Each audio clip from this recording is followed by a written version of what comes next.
بسم الله الرحمن الرحيم. الله ولي الذين آمنوا يخرجهم من الظلمات إلى النور والذين كفروا أولياؤهم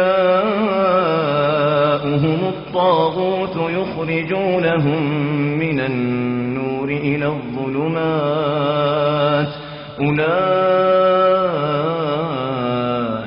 أصحاب النار هم فيها خالدون. مقبروں کی جانیوں پر عرضیاں لٹکی ہوئی، یہ وہ منزل ہے جہاں ہے نیکیاں بھٹکی ہوئی. ان میں لکھا ہے، کیا لکھا ہے؟ کیا لکھا ہے؟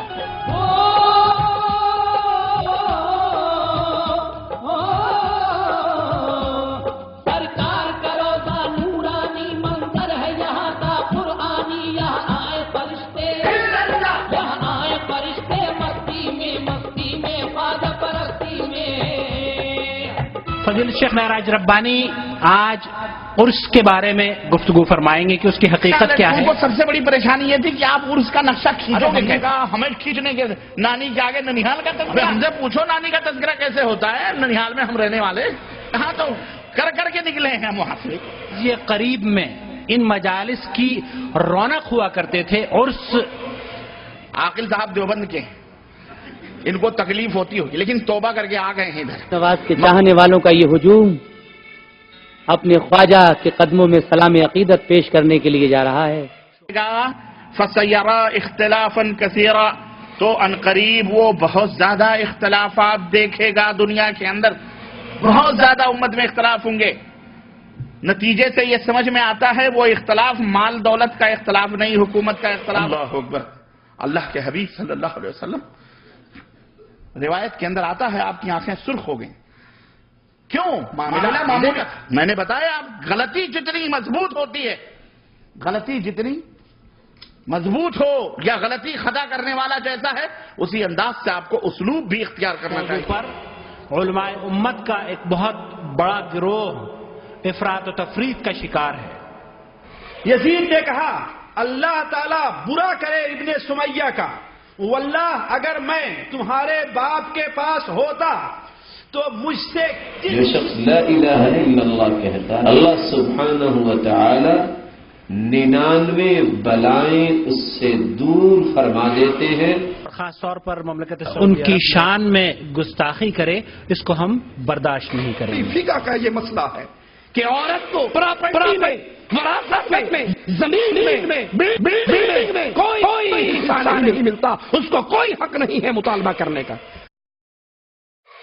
روح 3 نفسوں سے جڑا ہوا رہتا ہے. انسان جب سو جاتا ہے تو نفس کی 3 قسمیں ہو جاتی ہیں. شیخ عبدالواحد آوان اہل جدہ کے لیے الحمدللہ کسی تعارف ان کے پاس رسول اللہ صلی اللہ علیہ وسلم کا کوئی فیصلہ آ گیا، رسول اللہ صلی اللہ علیہ وسلم کا کوئی ضابطہ آ گیا، رسول اللہ صلی اللہ علیہ وسلم کا کوئی قانون آ گیا، رسول اللہ صلی اللہ علیہ وسلم کی کوئی سنت آ گئی، رسول اللہ صلی اللہ علیہ وسلم کا طریقہ آ گیا. پھر وہ نبی صلی اللہ علیہ وسلم کے حکم کو نہ مانے، پھر نبی صلی اللہ علیہ وسلم کے قانون کو نہ مانے، پھر وہ نبی صلی اللہ علیہ وسلم کے فیصلہ کو نہ مانے کہ نتیجہ کیا ہوگا؟ اللہ کہتا ہے ان پر کوئی نہ کوئی فتنہ آ جائے.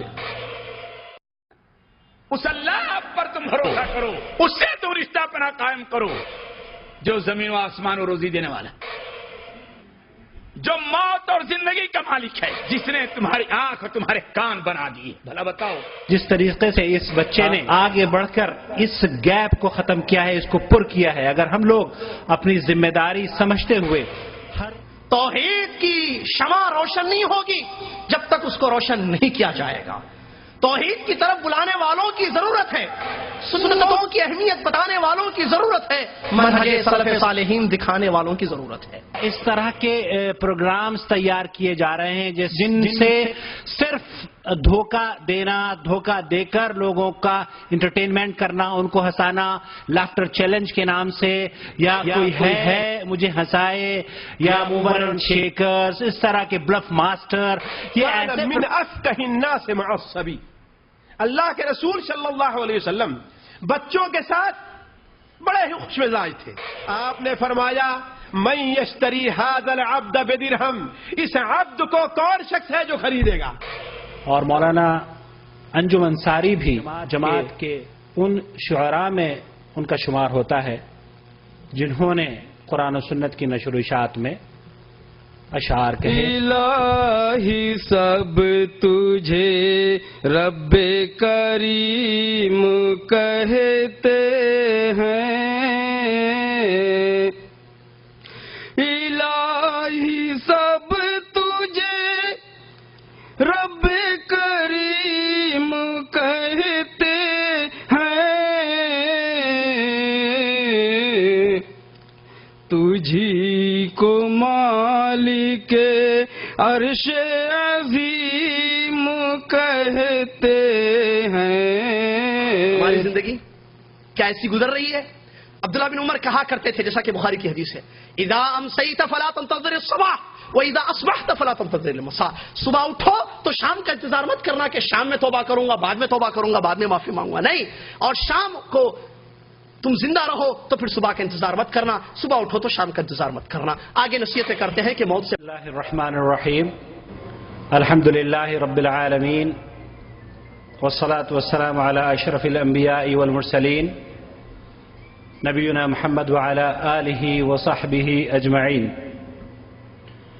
قال اللہ تعالی یا ایہا الذین آمنوا اتقوا اللہ حق تقاته ولا تموتن الا وانتم مسلمون واعتصموا بحبل الله جميعا ولا تفرقوا واذكروا نعمة الله عليكم إذ كنتم أعداء فألف بين قلوبكم فأصبحتم بنعمته إخوانا وكنتم على شفا حفرة من النار فأنقذكم منها كذلك يبين الله لكم آياته لعلكم تهتدون۔ معزز علماء کرام، بزرگوں، دوستوں، السلام علیکم ورحمۃ اللہ وبرکاتہ۔ جدہ دعویٰ سینٹر حی السلامہ اور دعویٰ سینٹر برائے اسلامی بندرگاہ جدہ کے ذمہ داران کی جانب سے آپ کا بھائی محمد عاقل اس جی سی سی کمپاؤنڈ کی اس مسجد میں آپ کا سب کا خیر مقدم کرتا ہے، خوش آمدید کرتا ہے۔ اللہ رب العالمین ہمارے اس جمع ہونے کو شرف قبولیت عطا فرمائے، ہمارے علم و عمل میں اضافے کا ذریعہ بنائے، اور ہمارے اس مجلس پر اپنی رحمتوں کا نزول فرمائے، آمین یا رب العالمین۔ حضرات اعلانات کے ذریعے آپ تک یہ اطلاع پہنچا دی گئی ہے کہ آج اس جلسہ عام کا آغاز فضیلت الشیخ عبدالواحد اعوان کی تقریر سے ہوگا، اس کے بعد شیخ یاسر الجابری کا خطاب ہوگا، پھر اس کے بعد مغرب سے پہلے چائے اور بسکٹس وغیرہ پیش کیے جائیں گے ریفریشمنٹ کے طور پر، مغرب کی نماز پڑھیں گے، اور پھر انشاءاللہ تعالی مغرب سے عشاء کے درمیان فضیلت شیخ معراج ربانی خطاب فرمائیں گے، اور اس کے بعد طعام، اور اس کے بعد انشاءاللہ تعالی یہاں سے ہم لوگ رخصت ہوں گے۔ بہت سے لوگ ہیں جو کہ ان کا تعاقب کرتے ہیں، ان کی عوام الناس کی اصلاح کے لیے کھڑے ہوتے ہیں، لیکن کچھ لوگ ایسے ہوا کرتے ہیں جو کہ ان مجلسوں کی رونق ہوا کرتے تھے کسی زمانے میں۔ فضیلت شیخ معراج ربانی آج عرس کے بارے میں گفتگو فرمائیں گے کہ اس کی حقیقت کیا ہے، اور یہ فضیلت شیخ معراج ربانی چونکہ ماضی قریب میں ان مجالس کی رونق ہوا کرتے تھے، عرس کی روح سمجھ جاتے تھے، اللہ رب العالمین نے شیخ کو ہدایت سے نواز دیا، اور اللہ رب العالمین نے ہمارے لیے شیخ کو ایک ایسا داعی اور ایک ایسا دعوت دینے والا ہمیں میں سے کھڑا کر دیا کہ جس کی آواز سے لاکھوں لوگ الحمدللہ سن کر توبہ کر رہے ہیں۔ اور اس کے عنوان پر فضیلت شیخ معراج ربانی آج خطاب فرمانے جا رہے ہیں۔ اللہ رب العالمین سے دعا ہے کہ فضیلت شیخ کی اللہ تعالی حفاظت فرمائے۔ اور السلام علیکم ورحمۃ اللہ وبرکاتہ۔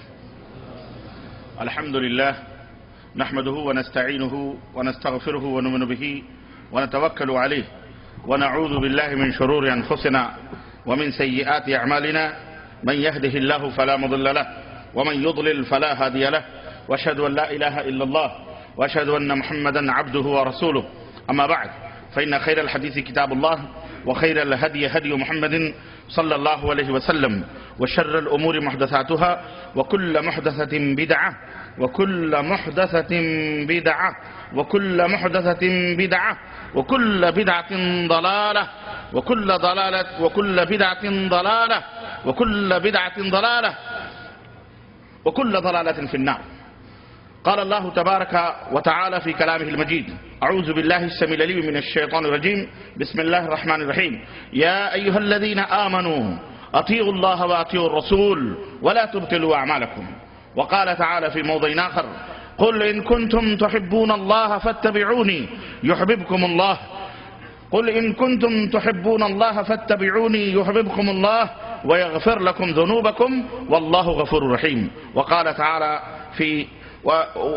تعالى في موضع آخر: من يشاقق الرسول من بعد ما تبين له الهدى ويتبع غير سبيل المؤمنين نوله ما تولى ونصله جهنم وساءت مصيرا. وقال النبي صلى الله عليه وسلم: من أحدث في أمرنا هذا ما ليس منه فهو رد. اللهم صل على محمد وعلى آل محمد كما صليت على إبراهيم وعلى آل إبراهيم إنك حميد مجيد. اللهم بارك على محمد وعلى آل محمد كما باركت على إبراهيم وعلى آل إبراهيم إنك حميد مجيد.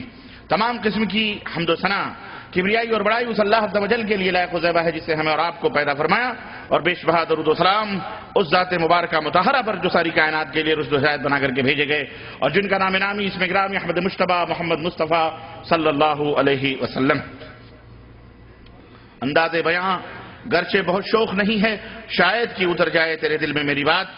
عزیزان گرامی قدر، معزز علماء کرام، نوجوان دوستوں، بزرگوں اور بھائیوں، آج بتاریخ 21 ربیع الثانی 1430 ہجری مطابق 17 اپریل سن 2009 عیسوی کے اس جامع مسجد میں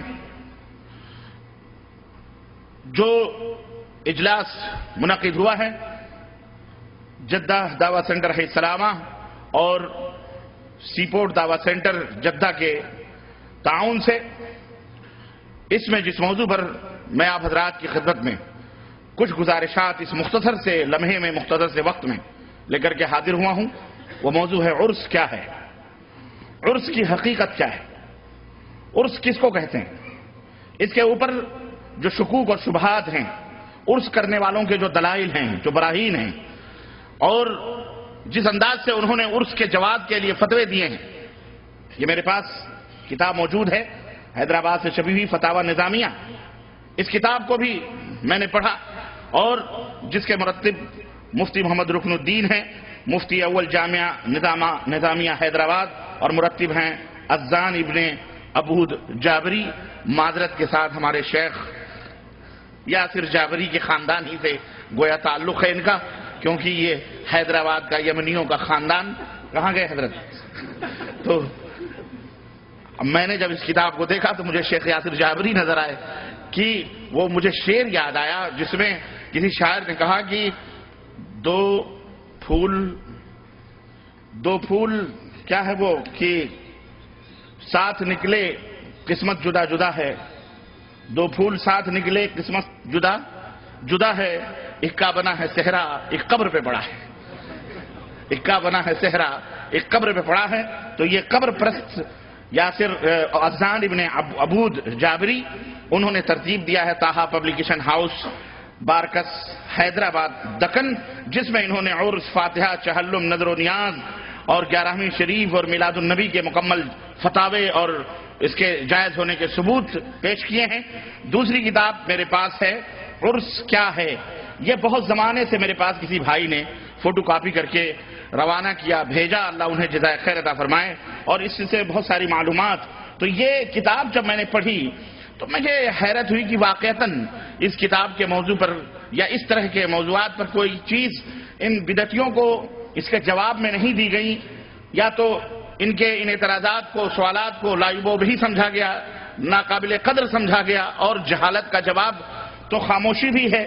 جواب جاہلاں باشد خاموشی، کہنے والے نے کہا کہ جاہلوں کے سوال کا کیا جواب دیں، اس کے اعتراض کے جواب میں خاموشی بہتر ہے. لیکن چونکہ ترا ہو جاتا ہے، غرور آ جاتا ہے، تکبر آ جاتا ہے، گھمنڈ آ جاتا ہے، اس لیے کبھی کبھی اس گھمنڈ کو توڑنے کے لیے کچھ باتیں کہہ بھی دی جائیں تو زیادہ مناسب اور وہ زیادہ موزوں اور بہتر ہوتی ہیں. تو عزیزان محترم، آج کے اس اجلاس میں انشاءاللہ تبارک و تعالی قرآن و سنت کے حوالے سے کچھ باتیں عرس کی حقیقت کے تعلق سے میں آپ کی خدمت میں رکھوں گا. اللہ عز و جل سے دعا ہے کہ اللہ تبارک و تعالی ہمیں اور آپ کو نیک عمل کرنے کی توفیق عطا فرمائے اور ہمیں خالص کتاب و سنت پر چلنے کی توفیق عطا فرمائے. آمین یا رب العالمین. عرض کرنے سے پہلے میں اپنے سامعین کو، آڈینس کو چند حقائق، چند باتیں بنیادی طور پر بتلانا مناسب سمجھوں گا، کیونکہ یہ وہ بنیادی باتیں ہیں جس سے غلط فہمیاں دور ہو جاتی ہیں اور لوگ ہر قسم کے شکوک و شبہات سے اپنے دماغوں کو صاف کر لیتے ہیں. اور آپ حضرات کو بھی چاہیے کہ اپنے دماغوں کو صاف کر لیں ہر قسم کے شکوک و شبہات سے، اپنے تعلق سے، اپنے میسج، اپنے مشن، اپنی تحریک، اپنی دعوت کے تعلق سے، اور اس دعوت کے جو شرکاء ہیں، جو رفیق کار ہیں، جو علماء ہیں، جو مشائخ ہیں، اور اس کی جو تنظیم ہے، جو تحریک ہے، جو جمعیت ہے، اس تعلق سے میں کچھ حقائق آپ کی خدمت میں رکھنے کی شروع میں کوشش کر رہا ہوں. اس کے بعد عرس کی حقیقت کیا ہے وہ میں آپ حضرات کی خدمت میں رکھوں گا. قرآن و سنت کے حوالے سے، قرآن و سنت کے حوالے کیا دیں گے ہم اس سلسلے میں، کیونکہ قرآن و سنت میں اس کا وجود ہی نہیں ہے. تو پھر جس چیز کا وجود ہی نہ ہو قرآن و سنت میں اور اسے دین سمجھا جائے، وہ دین کب ہو سکتا ہے؟ لیکن پھر بھی ان کے جو سوالات، ان کے جو اعتراضات ہیں وہ آپ کی خدمت میں رکھیں گے اور انشاءاللہ ایک ایک کا تجزیہ بھی کریں گے اور ایک ایک کی بخیے بھی ادھیڑیں گے اور ان کی پرخچیاں بھی اڑائیں گے اور دکھائیں گے آپ کو کہ ان دلائل کے جو انبار یا ان کے پاس جو قرآن و سنت کے دلائل ہیں یہ کس انداز سے ان سے دھوئیں اڑ رہے ہیں یا غبار اڑ رہے ہیں، جن کی کوئی حقیقت اس کے سوا نہیں ہے کہ ایک ریت کی دیوار ہے جو سامنے کھڑی ہے اور دیکھنے والا مسافر یہ سمجھتا ہے کہ اس دیوار کو پار کرنا بہت مشکل ہے، لیکن ہلکا سا ہوا کا ایک جھونکا آتا ہے تو ریت کی وہ دیوار کس طرح سے مسمسا کر بیٹھ جاتی ہے اور راستہ خود ہی نظر آنے لگتا ہے، منزل دکھائی دیتی ہے. انشاءاللہ ایک ایک دلیلوں سے غبار اڑتی ہوئی آپ دیکھیں گے انشاءاللہ تعالی. لیچر پوچھ دلیلوں سے اللہ عز و جل سے دعا ہے کہ اللہ تعالی ہم سب کو ابطال باطل اور احقاق حق کی توفیق عطا فرمائے. اللہم ارنا حقا، اللہم ارنا حقا، اللہم ارنا حقا حقا وارزقنا اتباعہ. اے اللہ ہمیں حق کو حق دکھلا اور اس کے اتباع کرنے کی توفیق عطا فرما. وارنا باطلا وارنا الباطل باطلا وارزقنا اجتنابہ. اور اے اللہ ہمیں باطل کو باطل بتلا، دکھلا اور اس سے پرہیز کرنے کی توفیق عطا فرما. آمین یا رب العالمین. چند باتیں بنیادی طور پر، وقت بہت کم ہے اس لیے آپ جلدی جلدی سمجھنے کی کوشش کریں. میرے پاس اتنا ٹائم نہیں ہے کیونکہ مغرب اور عشاء کے درمیان کا جو وقت ہوتا ہے بہت شارٹ ہوتا ہے اور معذرت کے ساتھ اگر 10-5 منٹ تھوڑی اگر تاخیر ہو جائے منتظمین سے تو میں گزارش کروں گا کہ تھوڑی سی تاخیر 10-15 منٹ کر لیں.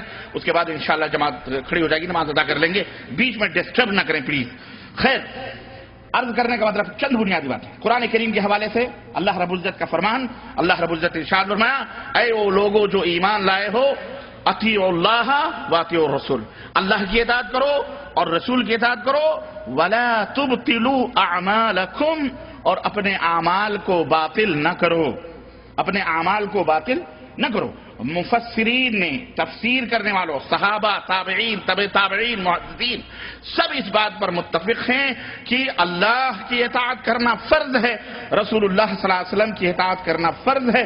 ان کے جن جن باتوں پر فرمان کی مہر لگی ہے ان تمام باتوں کو ماننا، تسلیم کرنا ہر مسلمان کے اوپر فرض ہے، ضروری ہے اور اسے دین سمجھنا بھی ضروری ہے. البتہ جن باتوں پر قرآن اور سنت کی مہر نہیں لگی ہے اسے دین سمجھنا یہ بدعت ہے، ضلالت ہے، گمراہی اور وہ باطل ہے. وہ کیا ہے؟ وہ جھوٹ ہے، باطل ہے، کچڑا ہے، گندگی ہے. اس سے پرہیز کرنے کی ضرورت ہے. ٹھیک بات سمجھ میں آ رہی ہے؟ قرآن کریم کی دوسری آیت کریمہ اللہ رب العزت فرمایا، اے میرے حبیب آپ کہہ دیجئے کہ اگر تم اللہ سے محبت کرتے ہو فاتبعونی، تو میری اتباع کرو، میری پیروی کرو، میری اطاعت کرو، میرے پیچھے پیچھے چلو. یحببکم اللہ، اللہ کے تم ولی بن جاؤ گے، اللہ تم سے محبت کرنے لگے گا. اللہ تم سے محبت کرے گا اور اس کا ثمرہ، اس کا پھل، اس کا نتیجہ، اس کا بدلہ کیا ہوگا؟ وَيَغْفِرْ لَكُمْ ذُنُوبَكُمْ، اللہ تمہارے گناہوں کو معاف فرما دے گا. کتنی بڑی دولت ہے. اللہ تمہارے گناہوں کو معاف فرما دے گا.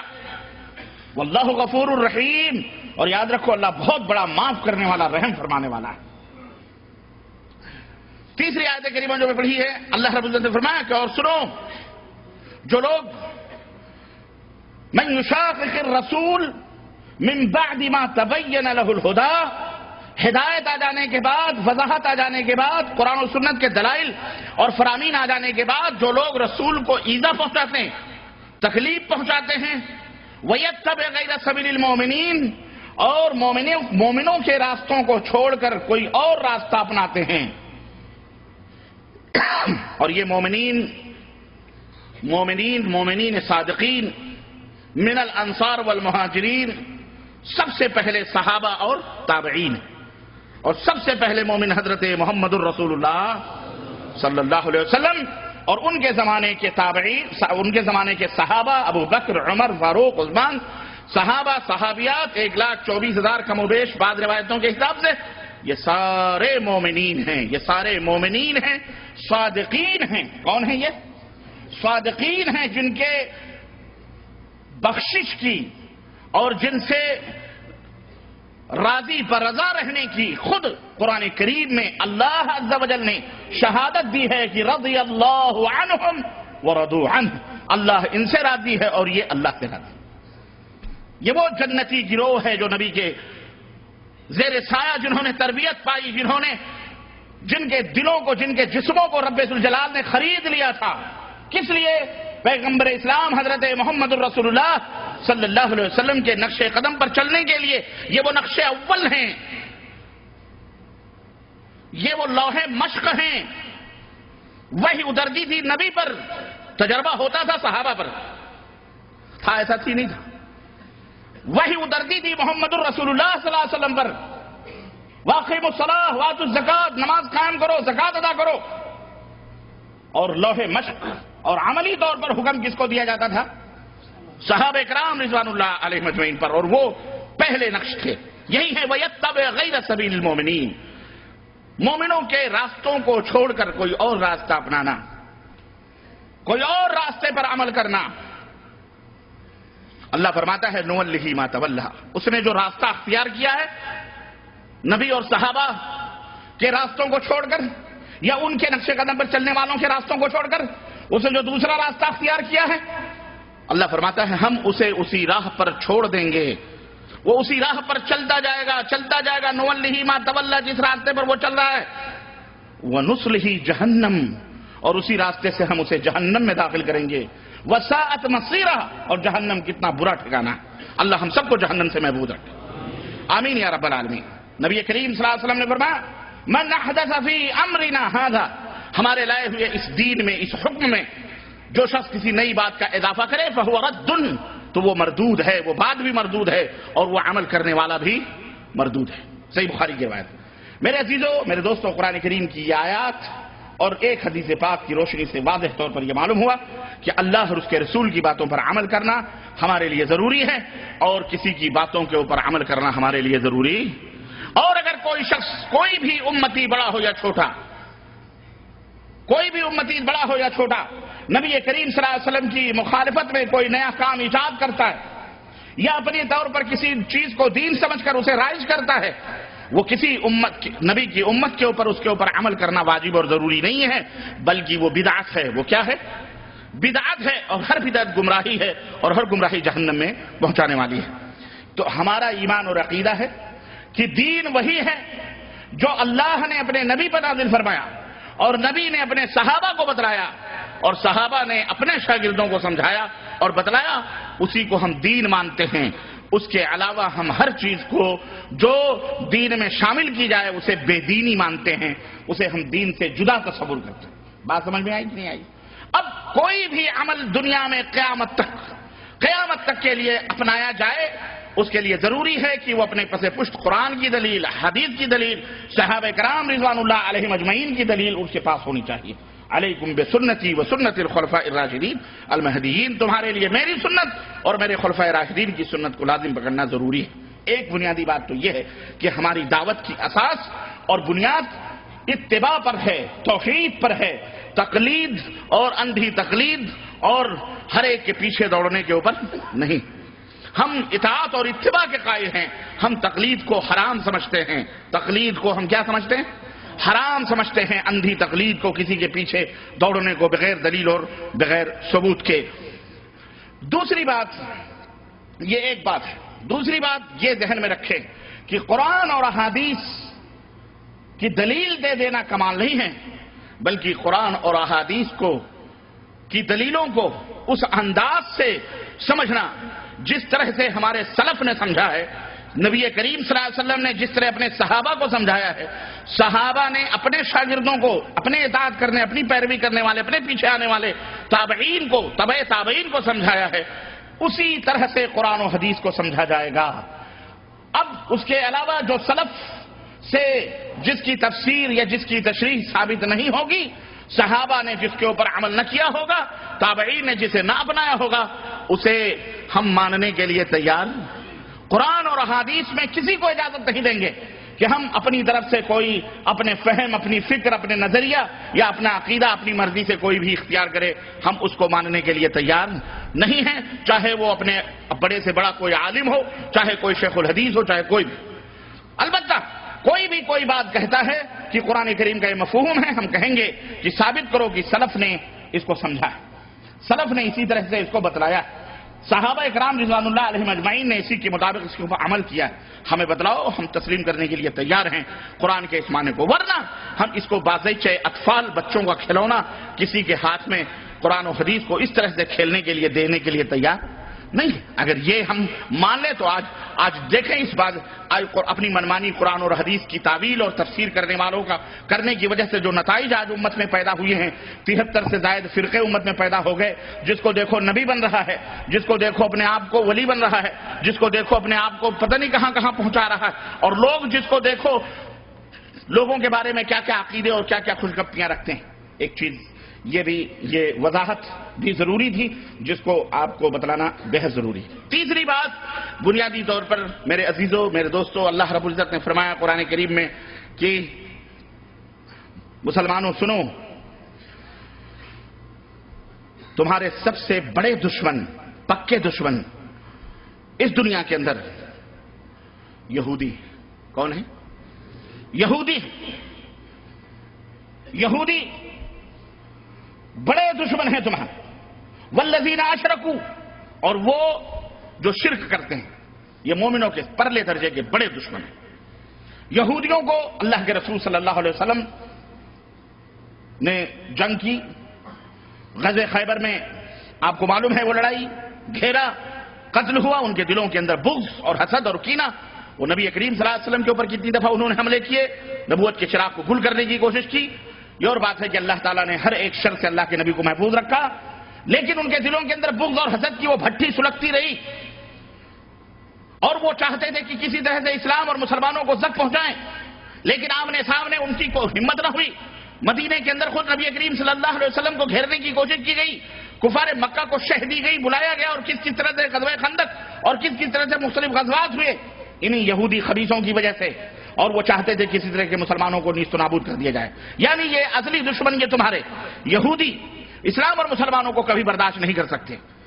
اللہ رب العزت نے اس کی وضاحت قرآن کریم میں فرما دی ہے۔ میرے عزیزوں، میرے دوستوں اور بھائیوں، اللہ کے حبیب صلی اللہ علیہ وسلم کی وفات ہوئی، آپ مر گئے، اور آپ نے مرتے وقت یہ کلمے اپنی زبان سے ارشاد فرمایا تھا کہ لعن اللہ الیہود والنصارى اتخذوا قبور انبیائہم مساجدا او صالحیہم مساجدا۔ اللہ کی لعنت ہو، لعنت۔ عربوں کا اگر کسی کے اوپر لعنت بھیجنا، میں سمجھتا ہوں کہ قتل سے زیادہ سخت جملہ یہ ہے، تلوار کی کاٹ سے زیادہ سخت بات یہ ہے کہ یہ کسی کے اوپر لعنت بھیج دی جائے۔ اللہ کے رسول صلی اللہ علیہ وسلم نے مرتے وقت اپنی امت کو ڈرایا اور فرمایا کہ لعن اللہ الیہود والنصارى، اللہ کی دھتکار ہو، طرد من الرحمہ، اللعنت الطرد من الرحمہ، اللہ کی رحمتوں سے دھتکار دینا، پھٹکار دینا، اللہ کے نبی نے بددعا فرمائی اور فرمایا کہ یہود و نصارہ پر لعنت ہو اللہ کی، جنہوں نے اپنے نبیوں اپنے صالحین کی قبروں کو سجدہ گاہ بنا دیا، مساجد بنا دیا۔ یہ جملہ اتنا سخت تھا، یہودی اس کو برداشت نہیں کر سکتے تھے۔ ٹھیک ہے، اللہ کے نبی چلے گئے، ان کا انتقام لینے کا جذبہ بھڑکتا رہا، انہوں نے پلاننگ کی، اور آپ کو معلوم ہے وہ تاریخی سلسلوں میں آپ کو الجھانا نہیں چاہتا، نہ لے جانا چاہ رہا کہ حضرت عثمان غنی کا دور آیا، فتنے کا دروازہ کھلا، عبداللہ ابن سبا یہودی آیا اور اس نے کلمہ پڑھ کر اسلام کا کلمہ پڑھ کر مسلمانوں میں کس طرح سے عقیدگیوں کو اس نے بدعقیدیوں کو ایجاد کیا اور مسلمانوں کو اس کا قائل کروایا۔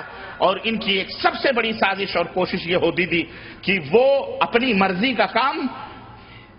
مرضی اپنا کام مسلمانوں سے لیتے تھے، ٹائٹل وہ استعمال کرتے تھے، لاتے تھے، عنوان دیتے تھے حسین اور خوبصورت، اور کام پش کرتے تھے مسلمانوں میں، جو بیچارے بھولے بھالے مسلمان تھے ان کے ذریعے سے وہ اسلام میں داخل کر کے اچھا ٹائٹل دیتے تھے، اسلام میں داخل کر کے مسلمانوں سے لیتے تھے، جس کا نتیجہ آج امت کے اندر موجود ہے۔ یہ رجب کے کنڈے اسی کی پیداوار ہے، اور عید میلاد النبی اسی کی پیداوار ہے، یہ نیاز، یہ فاتحے، یہ قبر۔ انہوں نے سوچا اچھا جا رہے ہو اور جاتے جاتے تم ہمارے اوپر لعنت بھیجتے جا رہے ہو، یاد رکھو تمہاری امت کو جب تک اس کے اندر ملوث نہ کریں گے ہمارا بھی نام یہودی نہیں ہے۔ آخر انہوں نے جس بیماری کی وجہ سے ان کے اوپر اللہ کے حبیب نے لعنت بھیجی، انہوں نے اللہ کے حبیب کی امت کو اسی بیماری میں مبتلا کیا، اور وہ بیماری کیا تھی؟ بولو، اتخذوا قبور انبیائہم او صالحیہم مساجدا، انہوں نے اپنے صالحین اپنے نبیوں کی قبروں کو سجدہ گاہ بنایا تھا، میلے اور ٹھیلے اور تیوہار کا دن بنایا تھا، وہاں جا کر کے یہ اپنے دعائیں کرتے تھے، مشکل کشائی کرواتے تھے، حاجت روائی کے لیے حاضر ہوتے تھے۔ یہودیوں نے کہا اچھا جاؤ پھر میں نپٹتا ہوں، اور نپٹے کہ نہیں نپٹے؟ آج تقریباً 60-65% مسلمانوں کی آبادی بر صغیر ہندوستان پاکستان کے اندر اس بلائے عظیم کے اندر مبتلا ہے کہ نہیں مبتلا ہے؟ کون سا شہر، کون سا گاؤں، کون سا قریہ، کون سی بستی ایسی نہیں جہاں آج مسلمان قبروں کے نام پر پرستش اور پوجا اور ولایت اور عقیدت اور محبت کے نام پر ڈھونگ اور دھتورے نہیں کر رہے؟ کون سی ایسی جگہ ہے؟ اور اس کے اوپر غرور کرتے ہیں، فخر کرتے ہیں۔ کوئی بھی لیڈر، کوئی بھی نیتا، کوئی بھی صدر مملکت، کوئی بھی وزیر اعظم، کوئی بھی حکمران کامیاب ہونے سے پہلے بھی مزاروں کی حاضری دیتا ہے، اور جب کامیاب ہو جاتا ہے اس کے بعد بھی جا کر کے مزاروں کی حاضری دیتا ہے، اور ہم سب اس کی حمد و ثنا اور اس کی تعریف اور توصیف میں پل باندھتے ہیں، قصیدے پڑھتے ہیں۔ ایسی چیزیں ہمارے ماحول اور ہمارے معاشرے کے اندر موجود ہیں۔ یہودیوں نے جس کی وجہ سے لعنت پائی اور مغضوب علیہم والضالین ہوئے، وہی چیز آ کر کے انہوں نے مسلمانوں کو اسی کے اندر ملوث کیا۔ یہودیوں کے بہت سارے وہ صفات جس میں یہودی ملوث تھے، انہوں نے مسلمانوں کو بھی ملوث کرنے کی کوشش کی۔ اللہ تعالیٰ نے قرآن کریم میں ارشاد فرمایا اتخذوا احبارهم ورهبانهم اربابا من دون اللہ، یہ یہودی، یہ نصرانی، انہوں نے اپنے علماء کو اللہ کے علاوہ بھی معبود سمجھ لیا ہے۔ اللہ اکبر۔ حضرت عدی بن حاتم کہتے ہیں ہم انہیں معبود کب، ہم ان کی پوجا تھوڑی کرتے تھے، ان کی عبادت تھوڑی کرتے تھے۔ اللہ کے نبی نے فرمایا یہ بتاؤ اگر وہ کہتے تھے حلال تو تم حلال سمجھتے تھے، جس چیز کو حرام کہتے تھے تم حرام سمجھتے تھے؟ ایسا نہیں تھا۔ یہودی کہتے تھے ہاں یہ تو تھا، تو اللہ کے نبی نے فرمایا یہی تو انہیں معبود بنانا ہے، رب بنانا ہے، کہ امر اور نہیں کے فیصلے، شریعت کے مسائل، تم حلال اور حرام کے وہ مسائل تم نے اپنے علماء کے گلے میں لگا دیے کہ یہ جس کو کہیں حلال وہ حلال، اور یہ جس کو کہیں حرام وہ حرام، نہ نبی نہ رسول نہ کچھ۔ تو اس طرح سے آج امت بھی اسی اندھی تقلید کے اندر یہودیوں کے روش پر چل کر جناب علی اماموں کے مسئلوں کو گڑھ کر کوئی فلانے امام کوئی ڈھکانے امام، ہمارے امام کے ہاں حرام، تیرے امام کے ہاں حلال، اس کے امام کے ہاں جائز، اس کے امام کے ہاں ناجائز، اس کے ہاں وہی چیز حلال ہے، عبادت ہے، اور وہی دوسری چیز دوسرے امام کے ہاں حرام ہے اور گناہ ہے اور برا۔ آج امت مسلمہ، نبی کریم صلی اللہ علیہ وسلم کی امت اس میں ملوث ہے کہ نہیں ملوث ہے؟ بولو، تقلید، اندھی تقلید کے اندر یہ سارے اور بہت سارے کارنامے، میرے پاس وقت نہیں ہے ورنہ میں ان کی دسیسہ کاریاں، ان کی ریشہ دوانیاں جو نبی کے وفات کے بعد امت کے اندر ہوئی ہیں، میں ان کا پورا نقشہ آپ کی خدمت میں پیش کرتا، اور امت اس طرح سے یہود و نصارہ کے نقش قدم پہ چلتی رہی، چل پڑی، اور آج تک یہ چل رہی ہے۔ اے مسلمانوں، تمہیں ہوش کے ناخن لینا پڑے گا۔ اس زنگ سے، اس مکڑی کے جالے سے اور اس تاریخی ظلمت کو مٹانا ہمارا اور تمہارا کام ہے۔ اس کے خلاف آواز بلند کرنا، اس کے خلاف کھڑے ہو جانا، اور اس کے خلاف قرآن و سنت کا پیغام لے کر کے گلی گلی، نگر نگر، ڈگر ڈگر جا کر کے مسلمانوں کے اندر بیداری پیدا کرنا، یہ ہماری اور آپ کی ذمہ داری ہے، ورنہ قیامت کے دن پوچھے جاؤ گے۔ حق قرآن و سنت کا نام ہے، حق کتاب اللہ اور سنت رسول اللہ کا نام ہے، اس کے علاوہ کوئی بات کوئی چیز حق بولو نہیں۔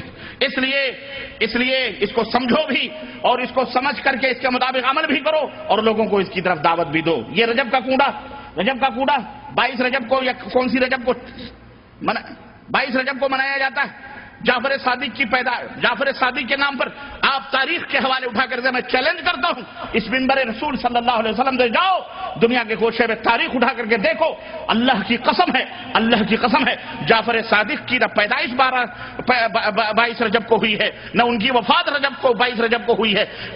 جعفر صادق کا کوئی تعلق رجب کے مہینے سے ہے ہی نہیں، پھر یہ جعفر صادق کا فاتحہ کیا مطلب ہے؟ جعفر صادق چونکہ امام ابو حنیفہ ان کے شاگرد تھے، انہوں نے سوچا کہ کسی طرح سے اپنے من کا کام ان مسلمانوں سے لیا جائے، سارے حنفی ہیں، امام ابو حنیفہ سے محبت کرتے ہیں، جب شاگرد سے محبت کرتے ہیں تو استاد سے محبت کیوں نہیں کریں گے؟ انہوں نے کیا کیا؟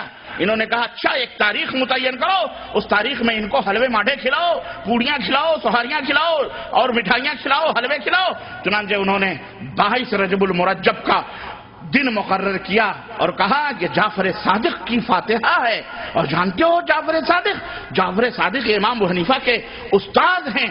اب لوگوں نے کوا کان لیے جا رہا ہے، اسی کے پیچھے دوڑ پڑے، انہوں نے یہ پتہ نہیں لگایا کہ جعفر صادق کی حقیقت کیا ہے۔ جس طرح پروفیسر آرنلڈ جو سابق پروفیسر تھا مسلم یونیورسٹی علی گڑھ کا، اس نے ایک بات کہہ دی، اس نے اپنی ایک کتاب میں ایک بات کہہ دی، اور وہ بات یہ تھی کہ خواجہ معین الدین چشتی اجمیری نے اسلام کو متعارف کروایا ہندوستان میں۔ اب اس نے مستشرق عالم تھا، نصرانی تھا اور مسلم یونیورسٹی علی گڑھ کا پروفیسر تھا، اب اس نے یہ بات کہہ دی۔ اب ہمارے ہندوستانی مولوی اس بات کو لے کے اڑ گئے، انہوں نے تحقیق ہی نہیں کی کہ آخر اجمیری صاحب آئے کب ہندوستان، پیدا کب ہوئے، مرے کب۔ اب جناب عالی بڑے بڑے حکیم الامت بھی لکھتے جا رہے ہیں، بڑے بڑے تنظیموں اور تحریکوں کے لیڈر بھی لکھتے جا رہے ہیں۔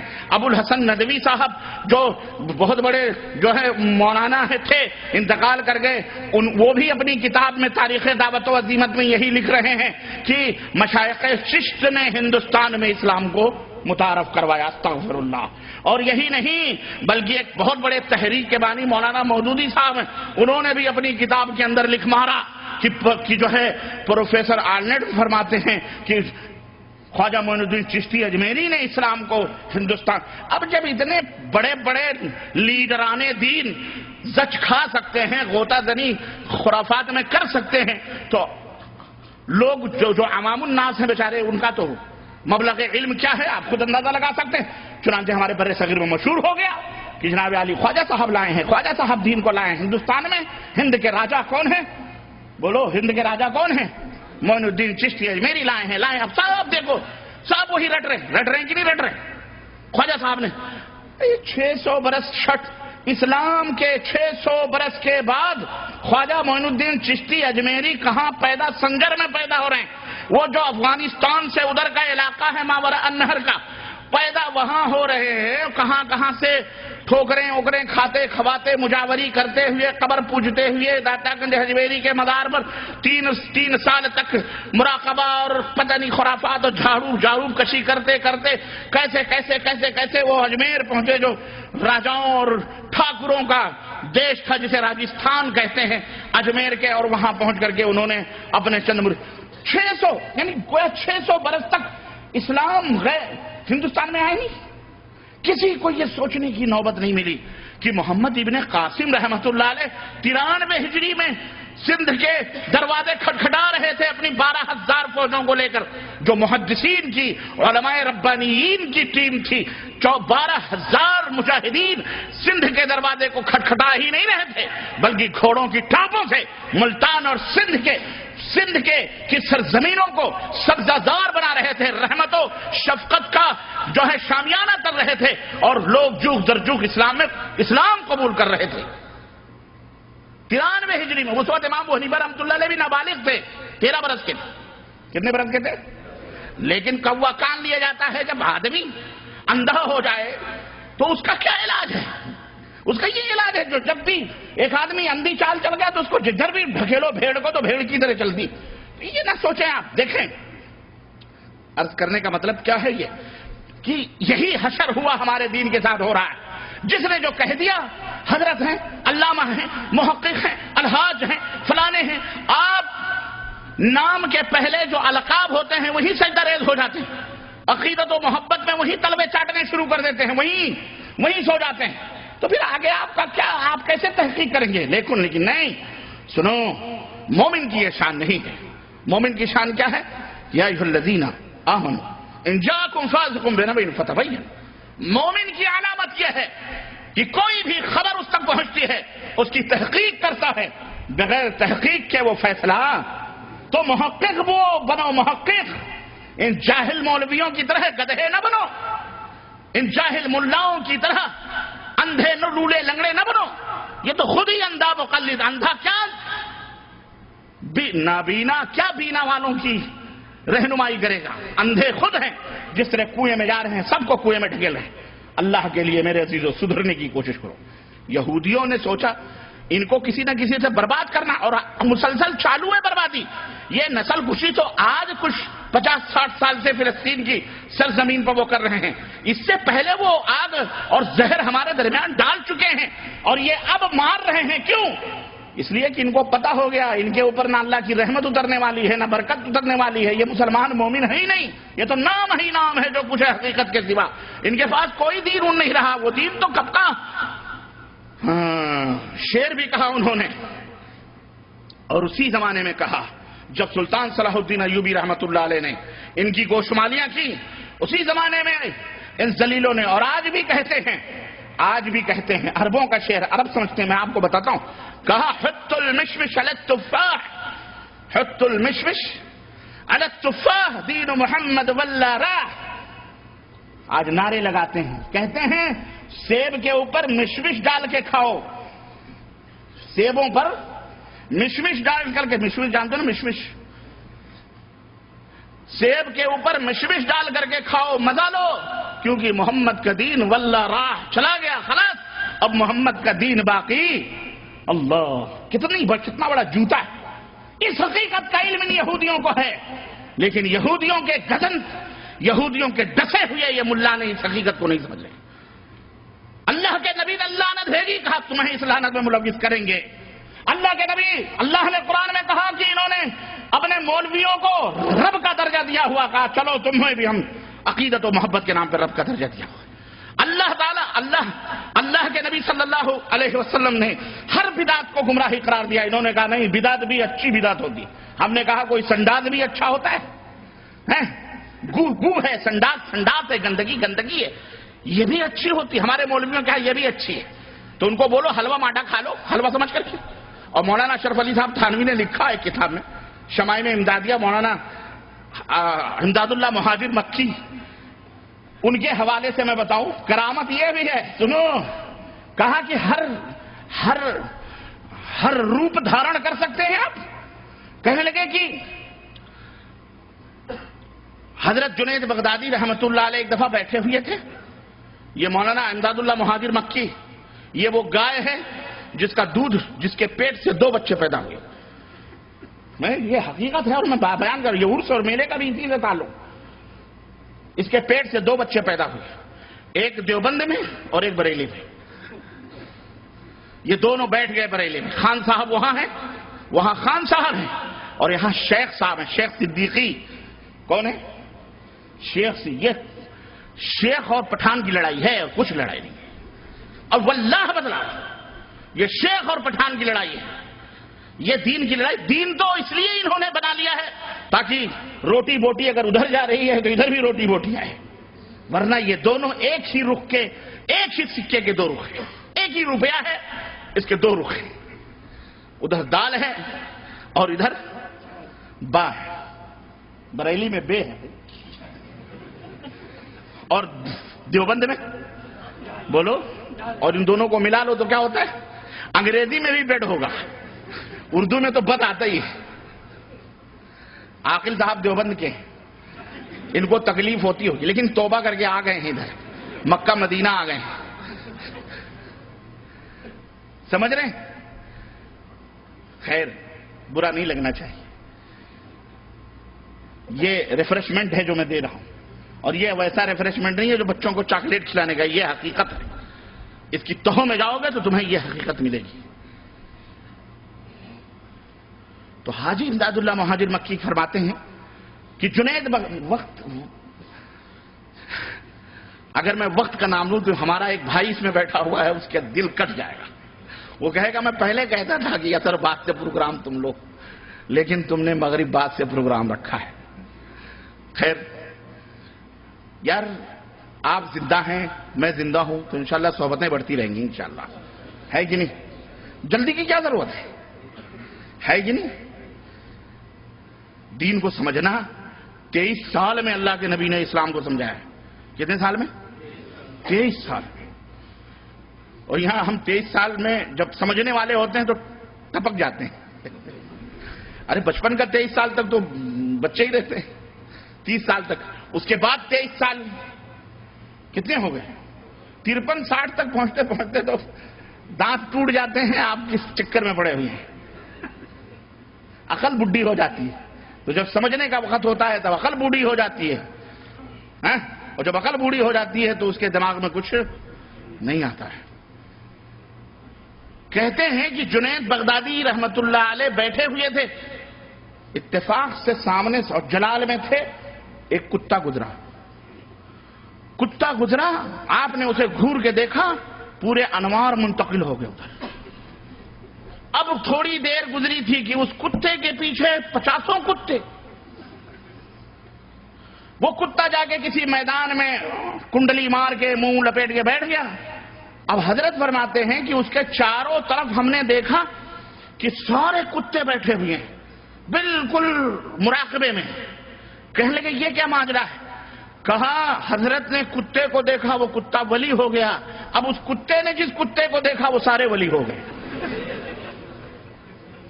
تو اور اللہ کی قسم بتلا رہا ہوں، طاہر القادری اس زمانے کا ایک بہت بڑا دجال ہے. نام لینا میں مناسب نہیں سمجھتا ہوں، لیکن جو خود ہی متعارف ہوں ان کو کیا، ان کے اوپر کیا ہے نام لینے. اس نے اپنی ایک تقریر میرے پاس موجود ہے، اس میں اس نے یہ کہا ہے کہ ایک بزرگ گئے جب مدینہ، تو دور ہی سے روتے روتے فضائل بیان کر رہا ہوں حضرت کے درگاہ، تو دیکھا کہ سائے گنبد خضرا میں ملگجے اندھیرے میں چند کتے بیٹھے ہوئے تھے. تو حضرت بھی چند کتے بیٹھے تھے، تو حضرت بھی جا کے آلتی پالتی مار کر ان کتوں میں بیٹھ گئے. اور کہتا ہے میں تو حضور کے دربار کا کتا نہیں، کترا ہوں. کترا، کتے کی بھی تصغیر کترا. کہتا ہے میں تو کترا ہوں، کترا حضرت کے چوکھٹ کا. حضرت جا کر کے اس کتے میں بیٹھ گئے، لیکن وہ کتے بھاگے نہیں. کیوں؟ وہ معمولی کتے تھوڑی تھے. وہ کتے ہوتے تو نہ بھاگتے. نبی کے گنبد خضرا میں سائے میں آرام. وہ کتے نہیں تھے، وہ نہ جانے کہاں سے آئے ہوئے اولیاء اللہ تھے جو وہاں آرام کر رہے تھے. بھاگے نہیں، اس لیے وہ کتے نہیں تھے. بھاگ جاتے تو وہ کتے. ہم نے کہا تو اپنے بزرگوں کو کتا کہہ لے، تو کتا، تیرا باپ کتا، ابن الکتا، کتے کا کتا کتا ہی ہوتا ہے. تو مومنوں کو کتا نہ کہے، یہ کتے کی نسل ہوگی، اس لیے کتے. اسلام میں کوئی مسلمان کتا نہیں ہوتا. کتے کتے ہوتے ہیں، اس لیے ان کی زبانوں سے بھی ہوئی کتے والی بات نکلتی ہے. میں کہتا ہوں تو کہتے ہیں ربانی کتا کہتا ہے. میں کیوں، میرے باپ کو کیا پڑی کسی کو کتا کہنے کی؟ وہ خود ہی اپنے آپ کو کتا کہتا ہے. جو خود ہی اپنے سر پہ جوتا مارے اس کو جوتا مارنے کیا پیدا؟ وہ اللہ نے زندگی میں لعنت رکھی ہوئی، تو آپ اس کو لعنت کر کے کیا پاؤ؟ عرض کرنے کا مطلب یہ ہے، اس طرح سے ایک بزرگ تھے، کہا حضور آپ کیسے کتا بن جاتے ہیں اور کیسے انسان بن جاتے ہیں؟ اگر آپ کے پاس یہ کرامت ہے تو یہ حلوہ رکھا ہے نا، اور یہ پیخانہ رکھا ہوا ہے، آپ انسان ہیں کیسے کھا سکتے ہیں؟ اس نے حلوہ اٹھا کے کھا لیا، کہا میں انسان ہوں، اور تھوڑی دیر میں سنڈاس بھی کھا لیا کہ دیکھو میں حیوان بن گیا، کتا بن گیا تو سنڈاس بھی کھا سکتا ہوں. تو کہا انسان بن کر کے حلوہ کھا لیا اور کتا بن کر کے سنڈاس کھا لیا، دونوں ہو گیا. تو یہ تو یہ عرض کرنے کا مطلب یہ ہے کہ یہ وہ گائے ہے. امداد اللہ مہاجر مکی آئیں گے، عرس مناتے ہیں، میلے مناتے، سب کچھ جائز قرار دیا انہوں نے، لیکن ان کے پیٹ سے دو نسلیں نکلی، ایک نے دیوبند میں اپنا ڈیرا ڈالا اور ایک نے بریلی میں. یہ سب کے پیر روح رواں. عرض کرنے کا مطلب یہ ہے کہ یہودیوں نے ہمیں کہاں کہاں یہ 22 رجب المرجب امام ابو حنیفہ کے استاد امام جعفر صادق جن کے نام کی فقہ بھی بنی ہے، فقہ جعفریہ. استاد کی فقہ نہیں مانتے، شاگرد کی فقہ لے کے چلتے ہو، نہیں سمجھ آئی. اور بیچارے وہ شاگرد اپنے امام کے لیے استاد کے لیے لڑتے ہیں کہ فقہ جعفریہ نافذ کرو لڑتے. کیوں فقہ جعفریہ؟ استاد کی کیوں مخالفت کرتے ہو بھائی؟ نہیں کرنی چاہیے. لیکن بہرحال چونکہ اپنا مفاد وابستہ ہے، مصلحت ہے، اس لیے لڑتے ہیں. لیکن ہے سب ایک چٹے بٹے. عرض کرنے کا مطلب یہ ہے کہ امام جعفر صادق کا نہ 22 رجب کی پیدائش ہوئی، نہ موت ہوئی، نہ کچھ کوئی رشتہ اور تعلق نہیں. پھر کیا ہے؟ مناسب رہے رجب کے کنڈے، فاتحے دنا دن ہو رہے ہیں، گوشت تک نہیں بنتے.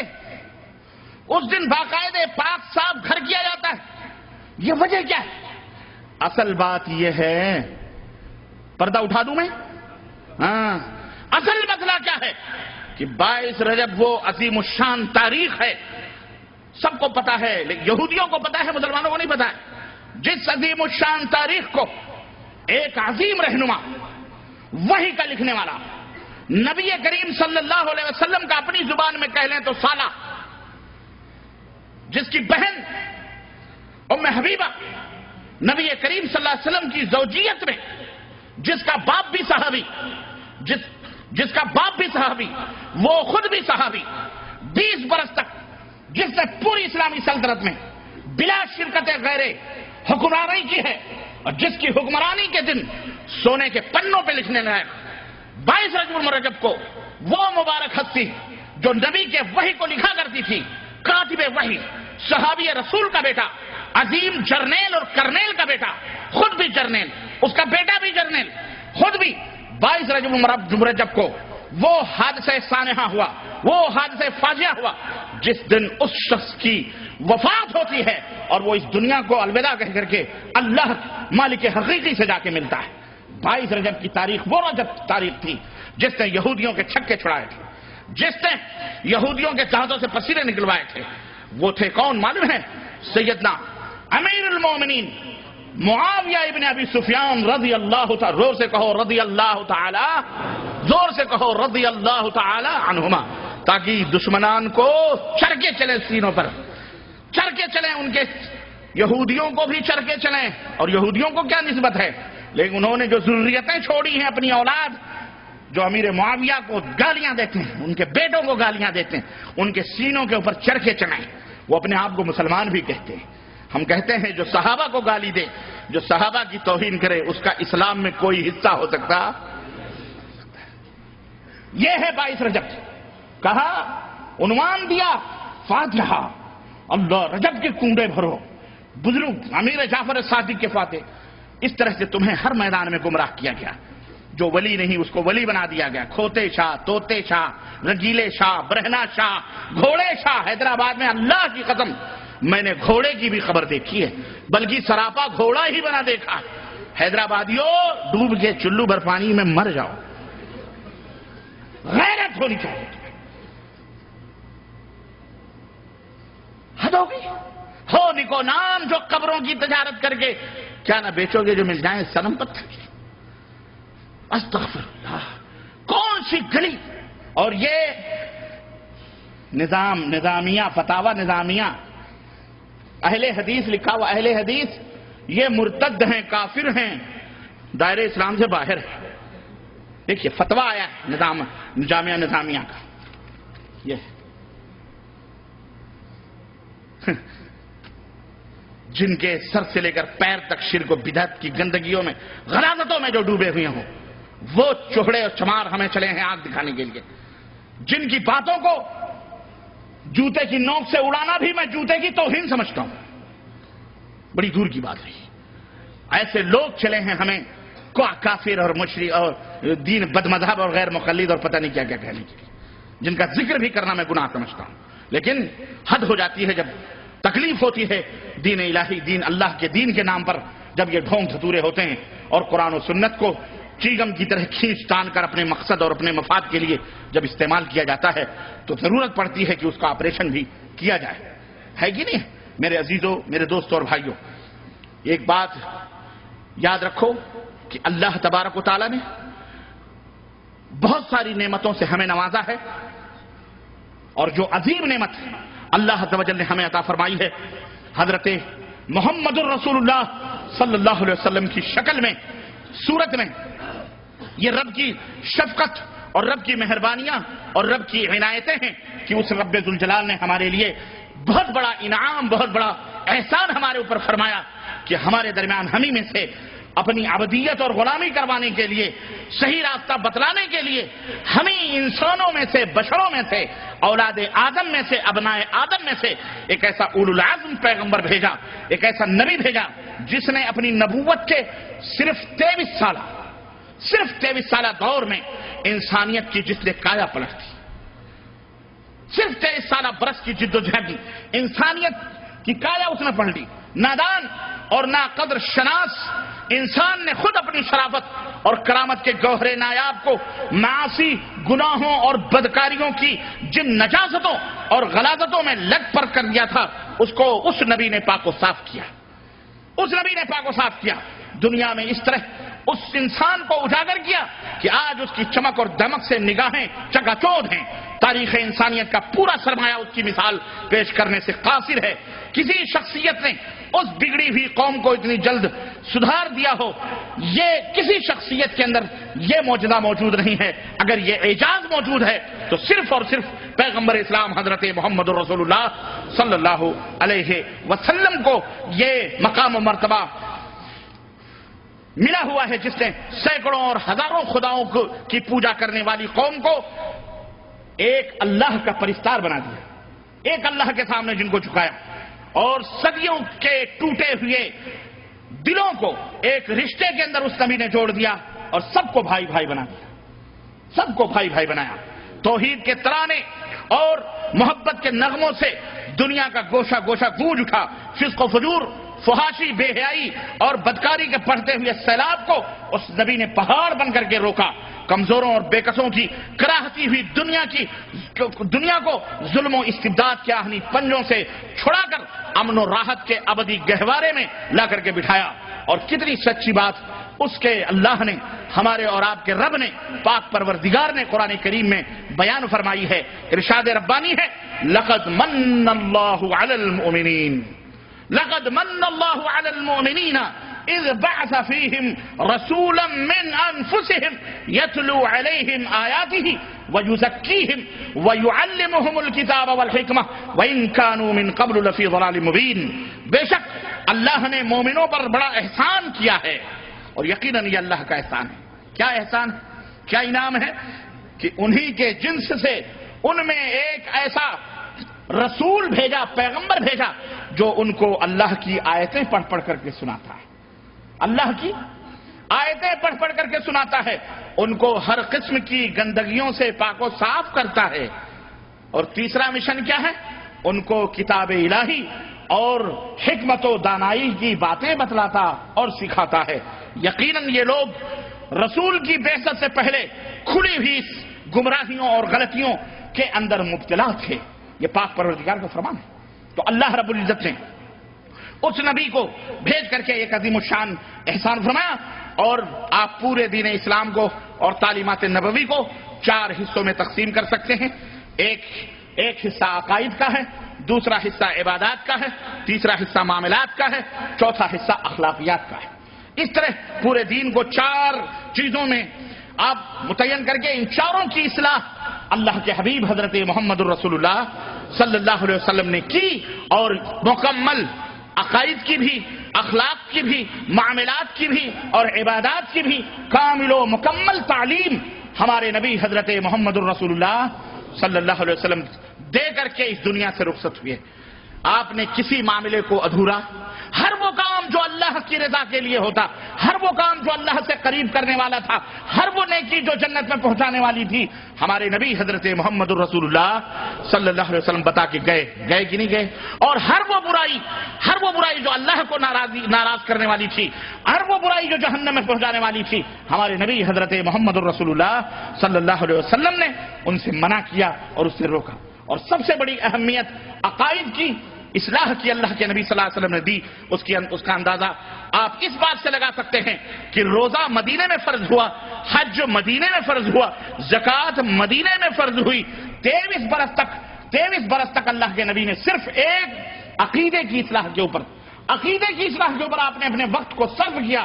نماز وہ بھی 10 برس بعد سن 10 ہجری کے اندر یعنی مکے کے اندر فرض ہوئی، لیکن اس کا تقریباً 10 سال کے بعد نماز کی فرضیت کا اعلان نبی کریم صلی اللہ علیہ وسلم نے فرمایا۔ اس طرح سے میرے عزیزوں، میرے دوستوں، اللہ کے رسول صلی اللہ علیہ وسلم نے اس دین کو مکمل کیا، کامل کیا۔ یہ جو شرک ہے، یہ کن وجوہات کی بنا پر لوگوں کے اندر آتا ہے وہ بات، اور پھر آگے میں اپنی بات کو بڑھاتا ہوں۔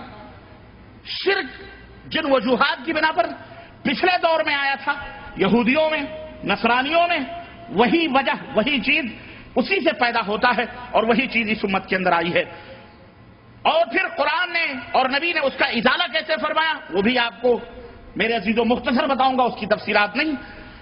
دیکھو اللہ تبارک تعالیٰ نے قرآن کریم میں ارشاد فرمایا وَمَا يُؤْمِنُ أَكْثَرُهُم بِاللَّهِ إِلَّا وَهُم مُشْرِكُونَ سورہ یوسف آیت نمبر 106۔ اللہ رب العالمین نے فرمایا کہ ان میں سے اکثر لوگ جو اللہ کو مانتے ہیں، ایمان لاتے ہیں، اس کے باوجود بھی اس طرح شرک بھی وہ کرتے ہیں، شرک کے اندر وہ ملوث ہے۔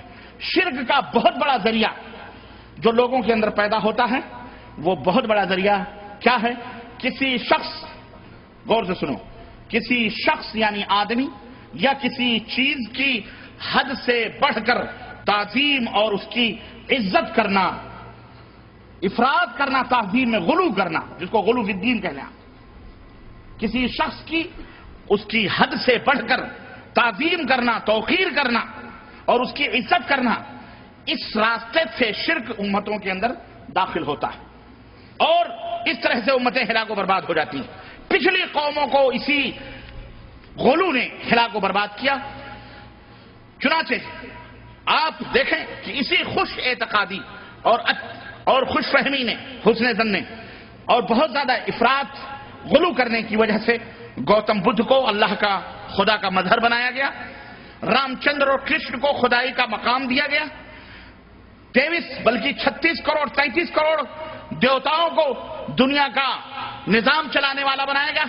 تبت میں دلائی لاما کو خالقیت کے مسند کے اوپر اسی غلو نے بٹھایا، اور مسیح ابن مریم حضرت عیسیٰ علیہ السلام کو اسی غلو نے اللہ کا بیٹا بنایا، اسی غلو نے اللہ کا بیٹا بنایا اور کہلوایا، اور خود جناب محمد الرسول اللہ صلی اللہ علیہ وسلم کے متعلق بھی اسی غلو نے، کہنے والے نے یوں بھی ان کے متعلق کہا کہ وہی جو مستوی عرش تھا خدا بن کر، وہی جو مستوی عرش تھا خدا بن کر اتر پڑا ہے مدینے میں مصطفیٰ بن کر۔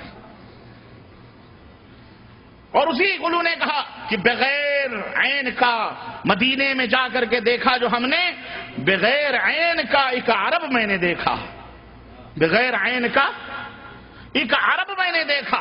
اب عرب سے عین ہٹا دو تو کیا باقی رہ جاتا، بولو؟ عرب۔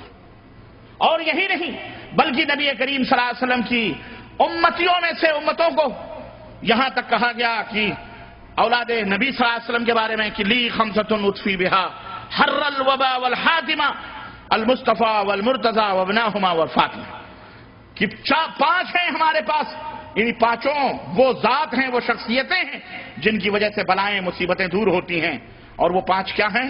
المصطفیٰ محمد صلی اللہ علیہ وسلم، والمرتضی حضرت علی رضی اللہ تعالیٰ عنہ، اور وابناہما ان کے دونوں بیٹے حسن اور حسین، والفاطمہ اور فاطمہ۔ یہ 5 جسم پاک کا تصور پیش کیا، انہیں بھی الوہیت کے مقام کے اوپر بٹھا دیا۔ اسی غلو نے آگے بڑھ کر کے یہ تمام سب کام کیا کہ آج دیکھیں کہ ہمارے یہاں کون سی درگاہ اور کون سا مزار اور کون سی قبر اور کون سا چلہ کون سا چبوترا ہے جو آباد نہیں ہے. مسجدیں ویران ہیں لیکن یہ تمام سب چیزیں آباد چل رہی ہیں.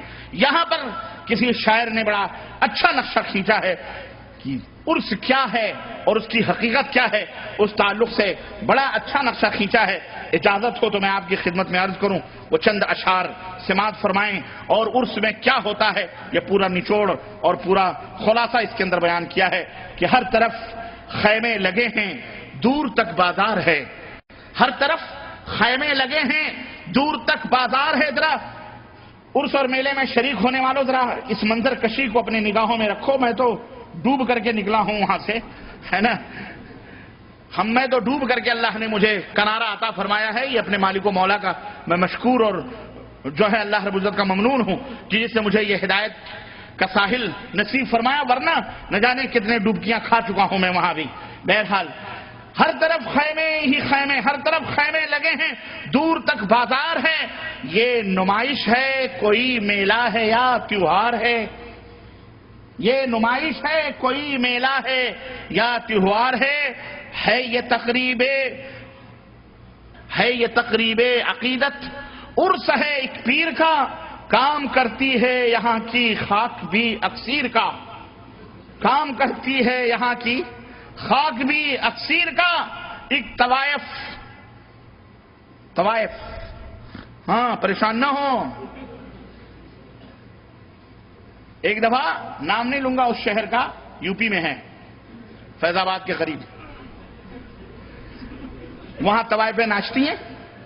بہرائچ میں تو باقاعدے سٹے بٹے چلتے ہیں. پاکستان میں تو میرے پاس ویڈیو موجود ہے، اگر آپ کو میری کسی سی ڈی میں یا کسی کیسٹ میں وہ نظارے آئے ہیں آپ کو میں دکھاؤں. اعوذ باللہ استغفر اللہ. طوائفیں، روپے، کیا کیا نہیں ہوتا جی، کیا کیا نہیں ہوتا ہے. اب میرے منہ سے مت اگلواؤ، مجھے شرم آئے گی اگر میں بیان کروں. کیا کیا بدکاریاں زناکاریاں نہیں ہوتی، اور آنکھوں نے دیکھا ہے، کانوں نے سنا ہے. ہاں بچے نہیں ہوتے تو وہاں بچے مانگتے ہیں.